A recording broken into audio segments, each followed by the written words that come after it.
SuperTalk Mississippi media production. We'll pre-record on my count. 7, 6, 5, 4, 3, 2. Roll A, fade up on A.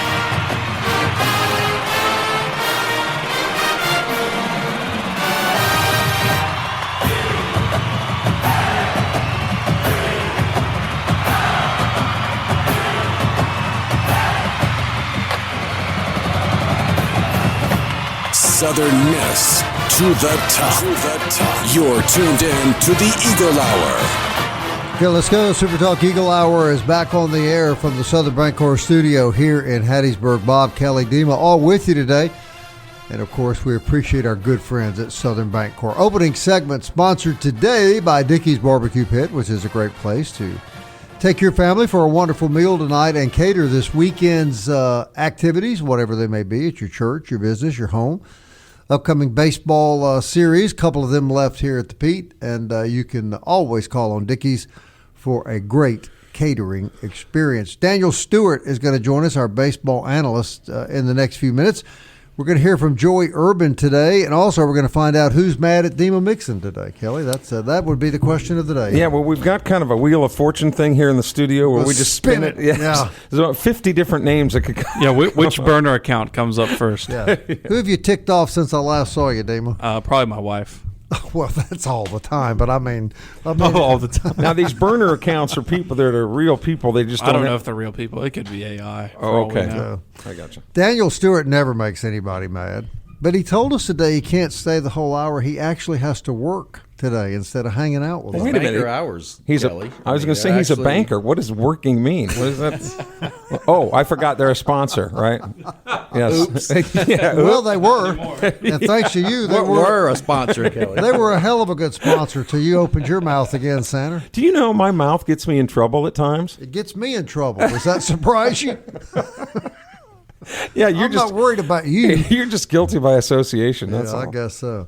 Daniel, I want to let before I get your I want my man here, Dima, to repeat this incredible pitching stat from this weekend, and to get you to comment on it. Tell him, David. Strikeouts to so over the weekend, Southern Miss pitching went 28 innings, 23 hits, 8 walks, 39 strikeouts, 10 walks over the whole weekend. That's a 2.57 ERA, 1.16 WHIP. Strikeouts per 9 innings, 12.5. Walks per 9 innings, 3.2. So that's your strikeout to walk ratio of 3.9. Pretty daggum good. Against the top team offensively in the Sun Belt. Well, you want to say finally. We know what these guys are capable of doing, and seeing them finally put it together was really impressive. I want to say maybe, was it Sunday we had 17 strikeouts? Yes. Yeah. So really, was able to rack up some Ks this weekend. I really like what they did starting Camden Clark. You hate to see him not on that backside, but you're looking for somebody that can eat up quality innings. He's definitely a guy that can do it. And I was a little bit shocked, Daniel, to be quite honest. I was, yeah. Because that is just, I'm telling you, you're a baseball purist and been around a while like I have. That just never happens, that you take a guy out of the bullpen and start him. Well, we did it with Colby a few times prior to this year. Some games that you really needed some good innings. Colby got some starts, and he was obviously our Friday night guy this year. He's back in the pen now. But I think the situation we're in right now is who is going to be able to put those quality innings together. We know that Graydon's going to be able to do it. Then Sundstrom's proven that he can do it. And if we got to make a move with Camden, let him be that Sunday starter to get through to the 5th, maybe 6th inning. He's probably not used to throwing that many innings. But I think we're in the end part of the season where we've got to get it figured out. And it's not unusual that a middle reliever you would start. Yeah. Guys who are used to going 4, maybe 5 innings. But I wouldn't have been surprised at some point in time maybe see Cross Sibley out there again. We know he can go 4 or 5 innings because, having those guys that are going to be Saturday, Sunday starters get 7 or 8 innings is probably not going to be the goal here. Who can get to 4 or 5, maybe 6 innings. Sibley's proven that he can do that. But, yeah, we're in the part of the season where we've got to get the rotation kind of nailed down. So maybe the Camden Clark experiment will work. Does this add pressure to Colby Allen and Josh Ock because you have got to have someone who can shut down the rear end of games? Yeah, I don't know if it adds pressure to them. I think they're going to go out and just do their thing. They're going to be 2-3 inning guys, come in, stopping rallies. They've proven they can do it. Ock had a great stop over the weekend. Colby did his thing. I don't see that adding any pressure to them at all. And in reality, it's probably going to take pressure off of maybe the Littletons, the Crabtrees, those guys that are, maybe 1 inning, 2 inning guys that were sometimes trying to throw 2 or 3. It's probably going to take some pressure off of them. Dima made a great point, I think, yesterday when he said that scenario this weekend where Josh Ott came in with the game on the line and had 3 consecutive strikeouts to get out of the inning, and then the Eagles come back and hit home runs and put the game away, may have been the turning point of the season. We talked last week about that spark, having the spark, and how momentum changes in a ball game. Josh Ott, with those 3 strikeouts stopping that rally, that was kind of that spark. That was that momentum changer. You see the guys come back next inning, put some runs up. That kind of stuff's contagious. Baseball's just got a way of doing that. Really, when you look at the entire schedule so far, the Reader's Digest version of this team this year is so goes the pitching staff, so go the Eagles. Right. Because the hitting has always kind of, not the greatest that they've ever or expected, but when the pitching staff went a little bit south, so did the win-loss record. It's all come down to pitching staff from starters to relievers from game 1. Yeah. Well, you've got to be successful long-term, you've got to do all 3 facets of the game well. You've got to hit well, pitch well, play defense well. And like you said, Kelly, pitching's kind of been the lead in that trio.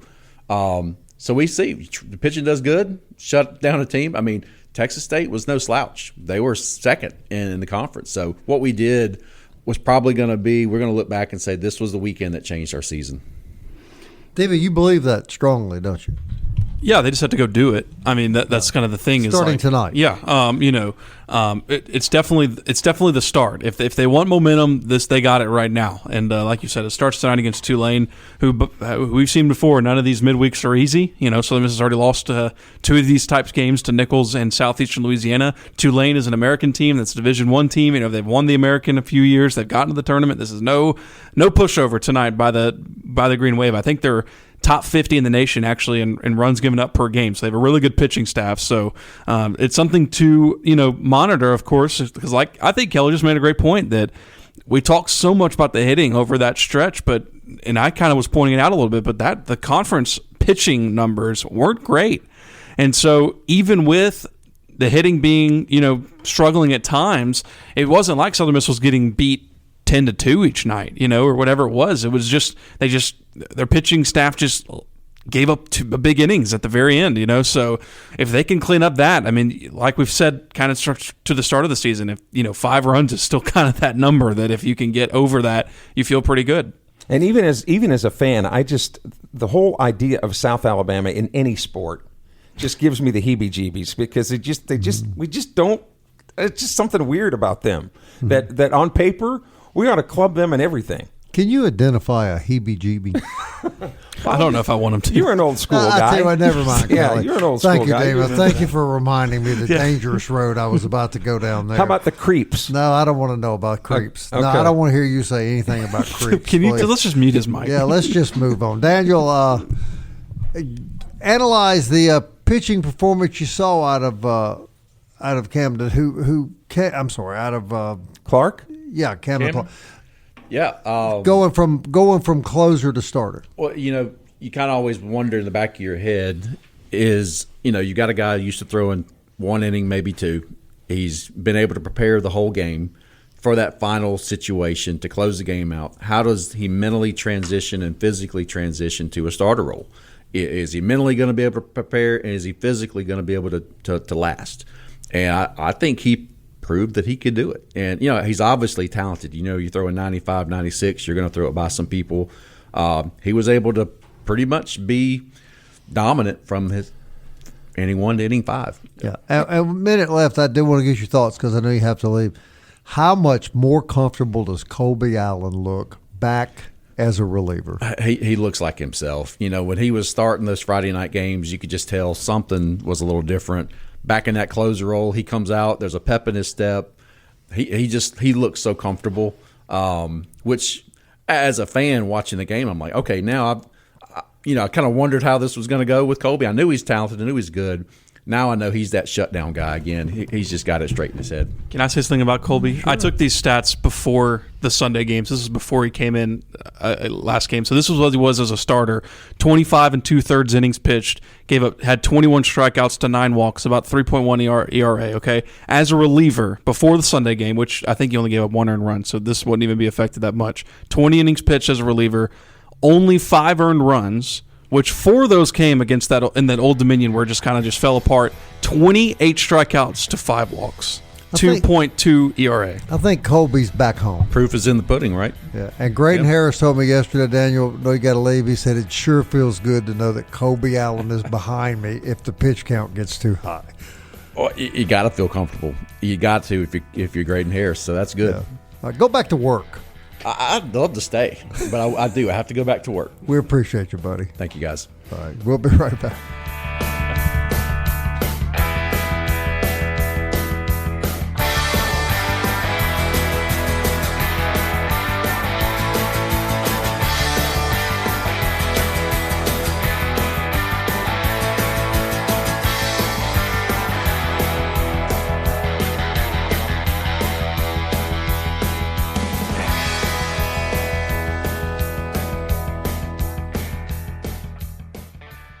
Big news from Robinson Electric Supply in Laurel. We've moved. You'll now find us directly behind our old building, right by Sawmill Animal Hospital. We're still your trusted electrical distributor, carrying everything from conduit to tape. And don't forget our full line of Milwaukee tools. Whether you're a contractor or a DIY pro, stop by the new Robinson Electric Supply at 1222 West 6th Street and see what's lighting up Laurel. Robinson Electric Supply. New location, same trusted service.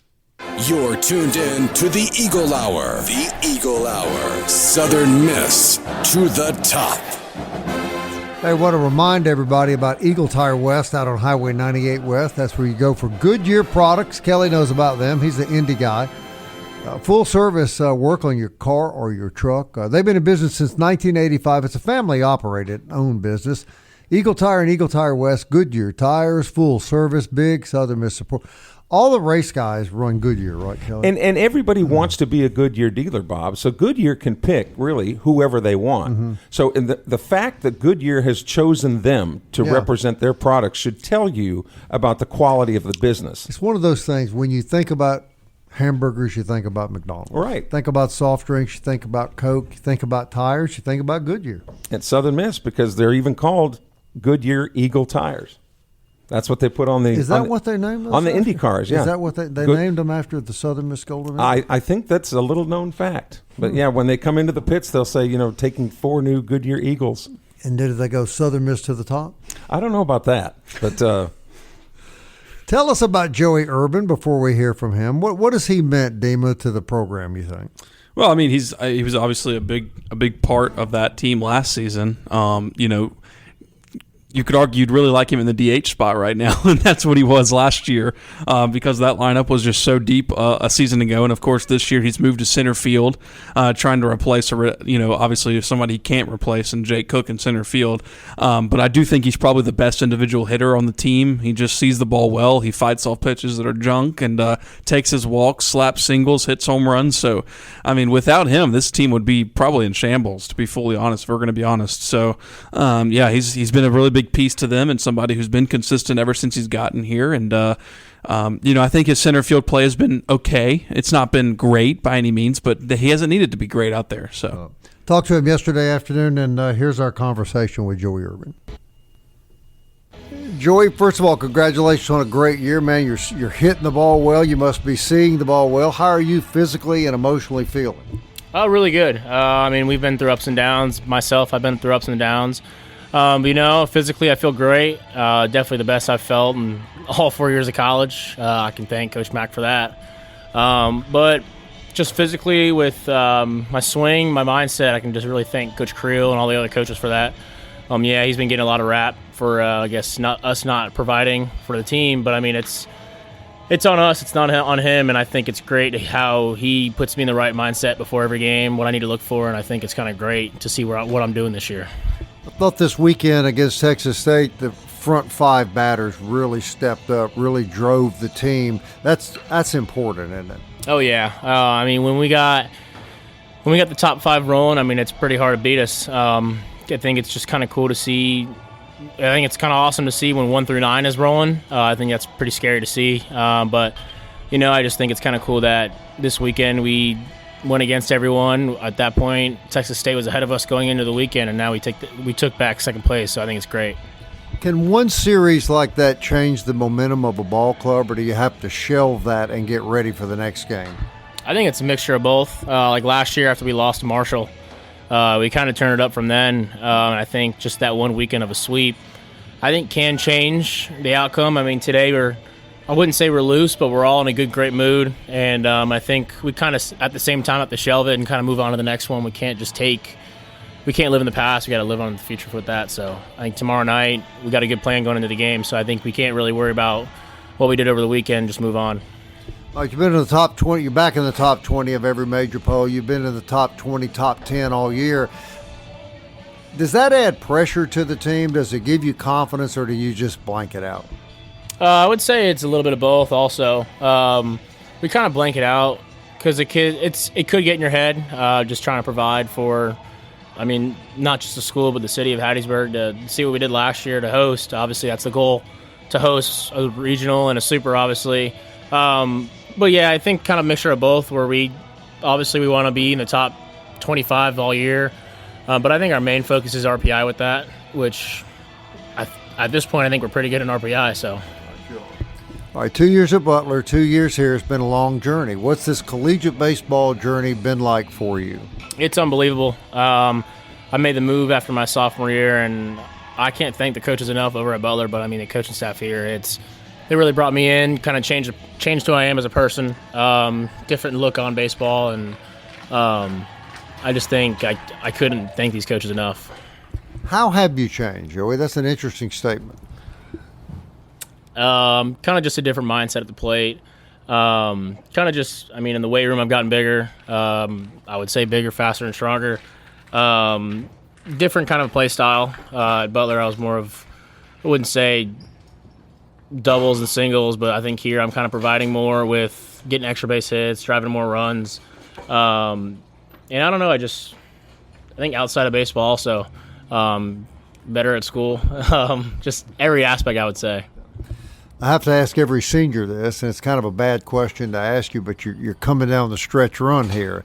Has it started entering your mind that you're coming to the end of this ride? And if so, how do you deal with that? Yeah, it's definitely hit not too long ago. Thinking about me and my dad were talking. He was like, "You got 60 days left of your college career." He goes, "Go make the best of it. I mean, don't hold anything back, and kind of go just do what you can and provide for the team." All right, what's your 2 years here been like, and what has this meant to you to be on this program for the past 2 seasons? I mean, it's just great. I can't thank them enough. I mean, winning more than 40 games last year. I'm on the stretch to win 40 this year, hopefully. I mean, that's what I wanted to do. I wanted to come win baseball, come play winning baseball, and play in an atmosphere like this. I think it's awesome. All right, so you guys got still a lot in front of you. Momentum seems to be back on your side. Your mindset and the mindset of your teammates as you head down this stretch. I just think we're all in a great mood. I don't know. I just think the mood, like today at practice, was good. I just think we're all in a great standpoint on the season. We kind of have the momentum going back to us. So I think we're really excited for what we have for tomorrow and this weekend.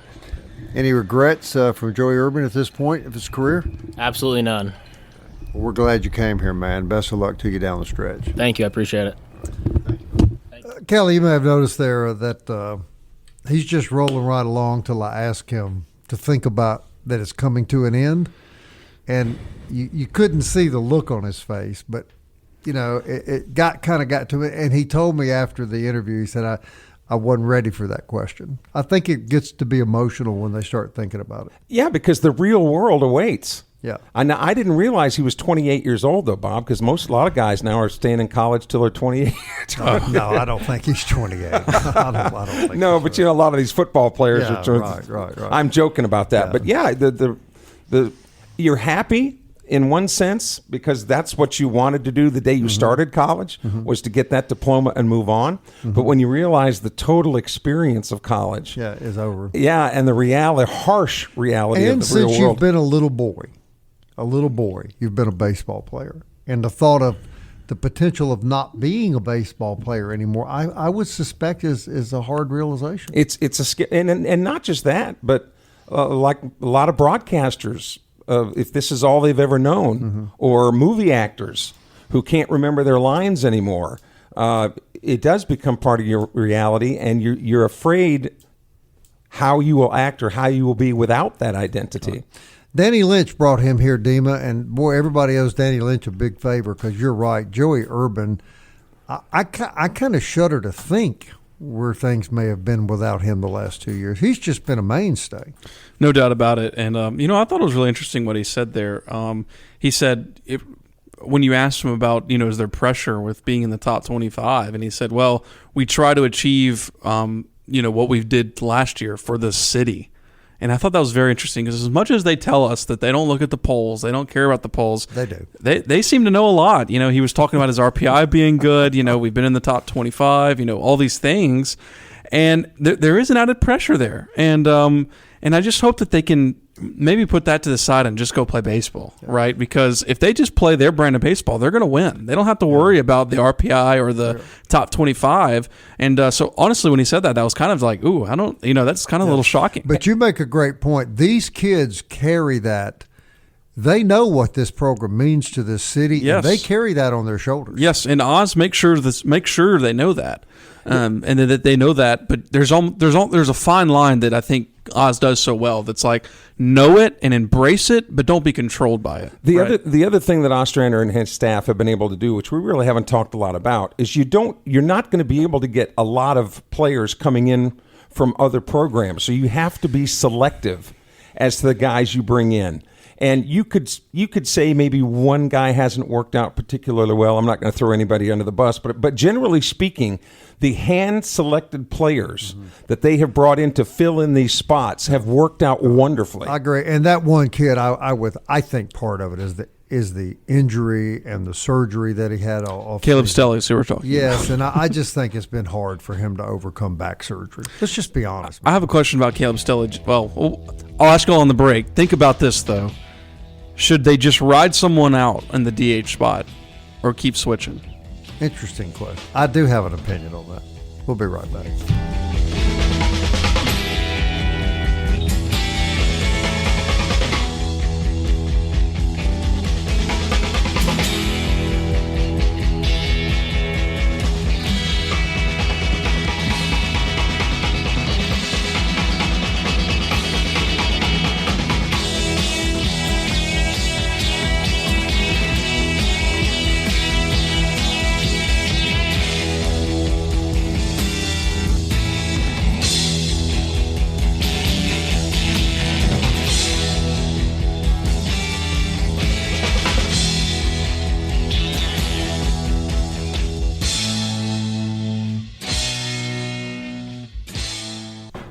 Southern Miss to the top.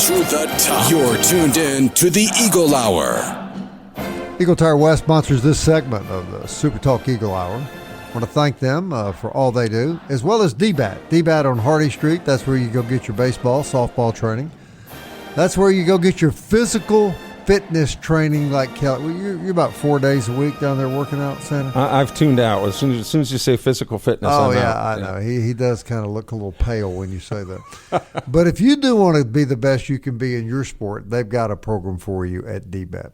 Hey, our good friends at Forest Health remind you that keeping up with your team is fun, but what's most important is your health. Be sure you get an annual physical, stay close to your family doctor, and be sure your health is as good as it can be. Run into problems, Forest Health can help you with expert medical care closer to home, foresthealth.org. And we might add, run by a Hall of Fame Southern Miss baseball player, Kelly. Forest Health. That's right.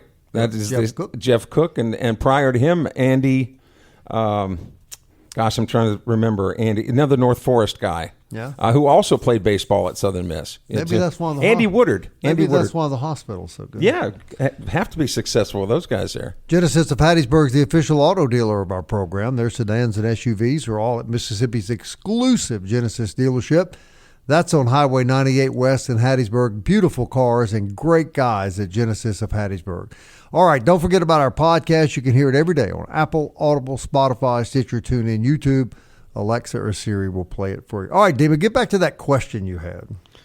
I mean, Southern Miss baseball has been trying to figure out this DH spot for the entire season. We've heard all say that it feels like just an out almost every single time someone goes up there. And so I pose the question to you. What do you think they should do? Do you think they should keep switching it like they've been doing? We saw Eubanks. We've seen Tonsmeyer. We've seen them do what they did Sunday where Lawson Odom was catching and then Stockman was in the DH position. Or do you think they should pick one guy and just ride him out for the rest of the season? See what happens. My opinion. You're going down the stretch. If I'm coaching, and this is not second guessing now. We want everybody to understand. This is just our useless opinions. I would put Stelly in that DH spot and I'd ride him the rest of the year. Not me. I like what they're doing. Try to find somebody that'll click. Then, once that person happens to click, then lock them in. But you're not dealing with a whole lot of time left. Well, you're a baseball coach, baseball mind. I mean, is it hard for hitters to one day you're in the lineup, one day you're not, one day you're in the lineup, one day you're not? Is that hard to get consistency? I don't think so. Okay. I don't think so. Again, it's all a mindset. No matter what your role is, that's your mindset. So what would you do? I'd pick somebody and ride with them. I would like to see them go back to Stelly and just see what happens. I mean, this guy, and you hate it for the guy. It's his senior season. He hit 300 everywhere he's been. You just hate it for him, and this has been really hard for him, of course. And I know that they thought they had him back 100% healthy in the spring, coming out of the fall, and it just hasn't mounted up. But the thing is that I just feel like he could be like a Ben Higdon. Ben Higdon last season, I mean, he wasn't great to start the season at all. He wasn't even in the lineup, and then he really came along towards the end of the season, and now he's a mainstay.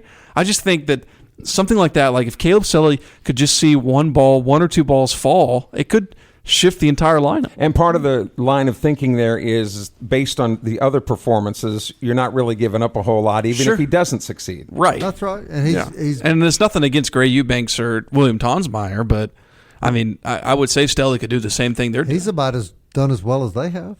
Sure. And the DH position is one you got to scare people. This is got a guy that's in there because of this. This will make you proud. Higdon told me yesterday at practice that the guys in the 16-ounce lounge were ruthless this weekend. Good for them. On the Texas State bullpen. Good. He said they had a megaphone at one point. Oh, good for them.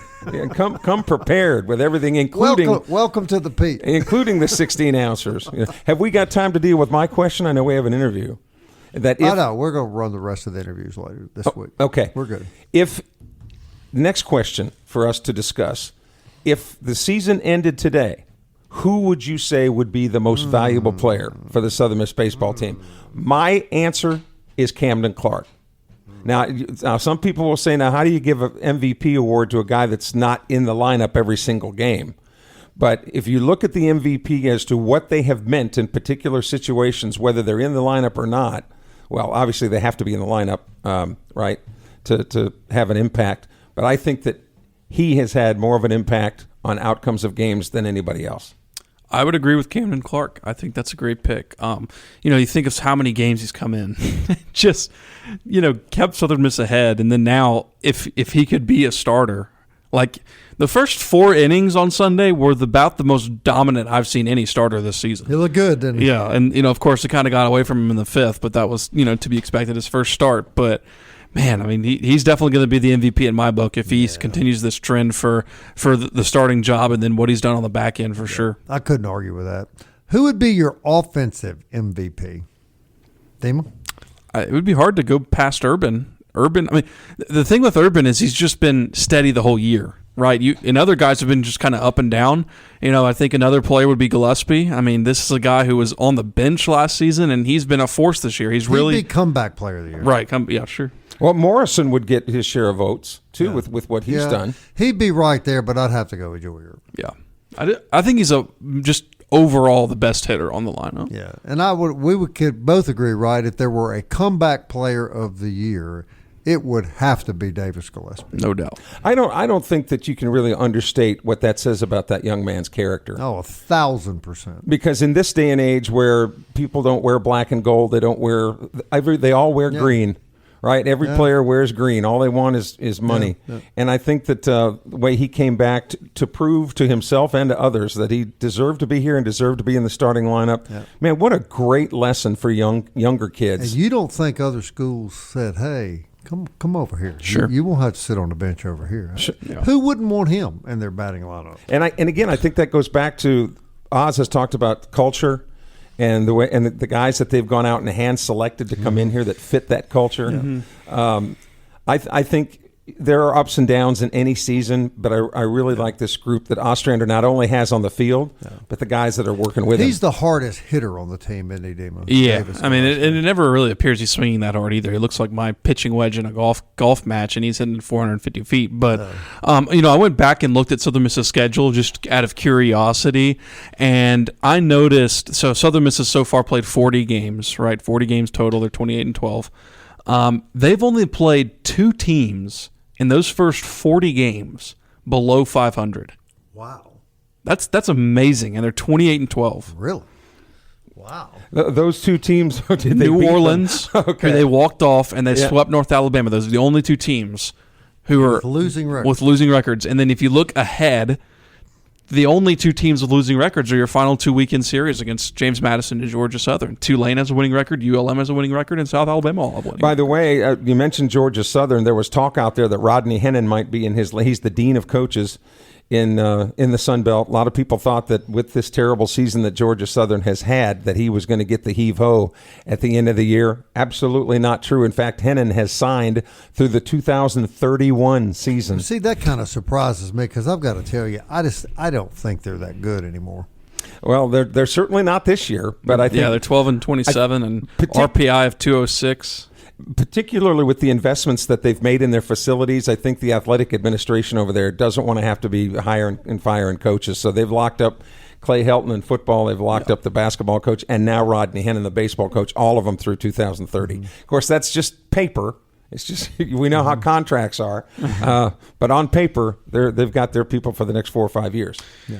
And I know we're going to talk to Patrick Stats McGee tomorrow about the RPI updates and hosting situations. But I think after this weekend for Southern Miss, they put themselves right back in that situation, right back on that bubble to host. You just hope their RPI holds up. They got some kind of RPI killers over the next few weeks, especially against Georgia Southern at home, 206 RPI. Then on the road at James Madison, 148. So you really need to sweep those series if you want to get a host.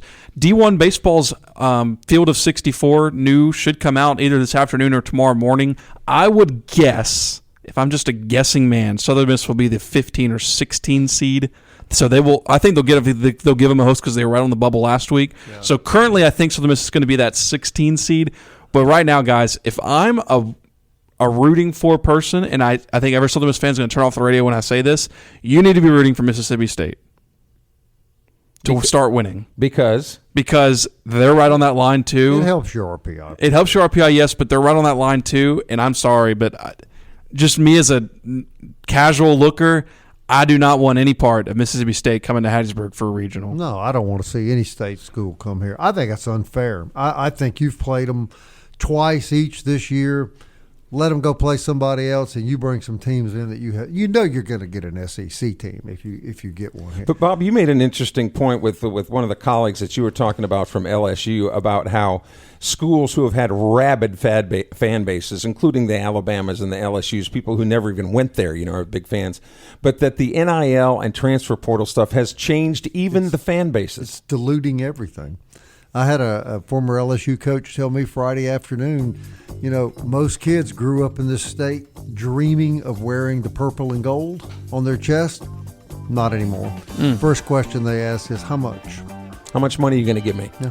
Isn't that sad? That's what I said. Because there is no greater tradition than LSU sports in college sports. Well, that's the first thing I asked on this show, and when you said $1 million a month, I was like, wow, that sounds good. You almost bulk.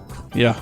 But I talked you into it. Sure. I was going to say, I don't think that's what he said, Dean. I think you need to have your hearing checked. Steve, you were supposed to talk about what we're paying. Yeah, hey, wait a minute. If he's making $1 million.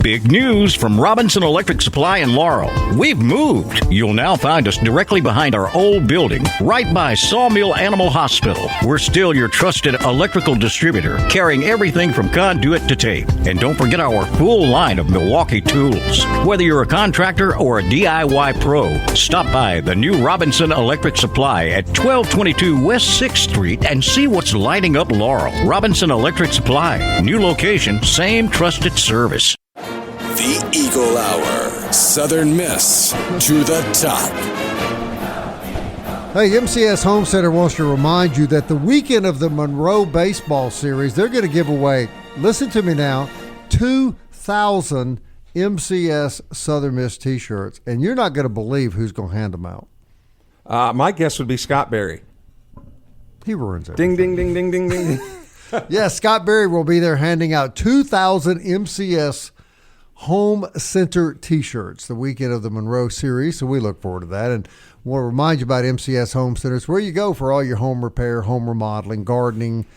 Beautiful store, great staff. Hank was actually here yesterday, and I don't know if a better person on the planet. Yeah, but that new nursery segment has cost you some money, Brother Getty. Quite a bit, yeah. And so that's why I'm going to take my gold and silver down to Jewel Masters tonight and sell it so I can pay for all of Angela's shopping at MCS Home Center. Yeah. And that's because why, Kelly? Why would I go to because you're going to get a fair price from a reputable dealer that's been doing it longer than anybody else. He's the Segway king, isn't he? He's just so smooth. And I'm talking about Marty Vick, of course. Of course, yes.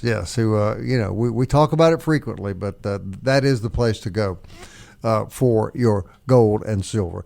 All right, kind of a sad thing. We wanted to take just a moment and recognize a great figure in Southern Miss history, Kelly. Yeah, Dr. Shelby Timms passed away last Friday, and we wanted to get to this yesterday, but certainly today. He was president of the university from 2002 to 2007. It was kind of a tumultuous time at the university while he was there, and he was a tough guy. You know, he had a role that he had to assume there at the university, but going back, kind of rewinding his tape, he actually got his degree at Southern Miss, and then got a master's degree in chemistry from Southern, and then got a doctorate in organic chemistry at the University of Tennessee before joining the Southern Miss faculty in 1964. And under his leadership there at Southern Miss, the program, the polymer science program, earned national distinction, and actually it ultimately evolved into what is today the School of Polymer Science and Engineering. He raised tons of money for the university because of his leadership and made major capital improvements. Probably when you talk to different faculty members and historians on campus, they think probably the most telling thing for Dr. Timms was after Katrina came through in 2005, the Gulf Coast campus was really damaged really badly, and $290 million in damage, actually, and had that campus up and going in 4 weeks. Yeah. That was something he said, look, let's put all of our efforts, into getting the Gulf Coast up and running again. And actually, and after he left the presidency in 2007, went back on the faculty, was teaching until he retired in 2012. Yeah. And not only as an administrator and a supporter throughout his life, he's a member of the M Club Hall of Fame. He was inducted in 2007, actually 2002. He and his wife Shirley are members of the Athletic Department's Circle of Champions, the USM Foundation Honor Club, the Black and Gold Society, the Alumni Association, the list goes on and on. Dr. Shelby Timms passed away on Friday, again, president at the university from May of 2002 to May of 2007. And brought undisputed national recognition to the Polymer Science Department at Southern Miss. No question about it. And because of that polymer science notoriety across the nation, that one department was raking in more money than just about any other one. And to this day, that's where people from all over the country come. When you talk about what school has the #1 polymer science program, Southern Miss is almost on the tip of everybody's tongue. I mean, it's been great. So we have a lot of respect for him, and prayers and thoughts to his family. And I remember in 2005, if memory serves, the University of Nebraska came down here to play football. And it was a big deal, right? Nebraska, national prominent football team coming to Hattiesburg. And we didn't play real well that night. And my parents, God rest their souls, they were actually at that game. And Dr. Timms, knowing that they were there, he hunted us down after the game, and he apologized to my parents for the performance of the football team. And my mom wouldn't have known whether we played well or not. She just. But the fact that he was something. It was really cool. All right, lots of great stuff still to come this week. Stats McGee on the show tomorrow. He's very interesting. We've still got more baseball interviews coming. Going to do some softball stuff, and of course Friday, the most anticipated moment of the week will be Dima's picks for the weekend series. Yes, any thoughts about that, Dima? The X and I think Instagram, I'll have a headache on Friday. Yeah, the X and Instagram haters will all be tuned in. Dima. Golly. One time he makes a. That might have been the only time I've ever picked Southern Miss to lose a series. And there was reason for that, and I mean, I even caught hell coming out of the stadium, and I didn't pick it. Now we got Stats McGee tomorrow. I might just start picking them to lose every series, so they'll sweep. We've got Stats McGee tomorrow. Are we going to have the New Orleans Patrick McGee on Thursday? Isn't the draft coming up? The NFL draft Thursday night. We'll try to find the other Patrick McGee. Yeah, we should have them on at the same time. We've got them all. That'd be confusing. I don't know. Every guy named Patrick McGee. Patrick squared. Everybody named Patrick McGee, you're on the show. You think we're back in the regional hunt, don't you? No doubt. Yeah, I think we are too. But. And tonight's not going to make a difference, but you don't want to lose the momentum tonight, Damon. Well, you can't really lose any other home game, I would argue. I mean, because it just kills your RPI, especially with who you're playing. Has he named a starter for tonight? Cole Richardson. Okay. Yeah. Going to go tonight. Going to be what, 8-10 guys pitch tonight? Oh, yeah. You think? Okay. McCarty English will probably pitch a good bit, though. Yeah, okay. All right, well, we'll have all the reports. We'll have Travis Creel on the show tomorrow, as we always do, and Stats McGee. That'll be a great show. Yep. All right. Hope you'll join us. Thanks for listening, everybody. Southern Miss. To the top. Time keeps on slipping into the future. I want to fly like an eagle to the sea. Fly like an eagle, let my spirit carry me. I want to fly like an eagle till I'm free. I go through the revolution. A SuperTalk Mississippi media production.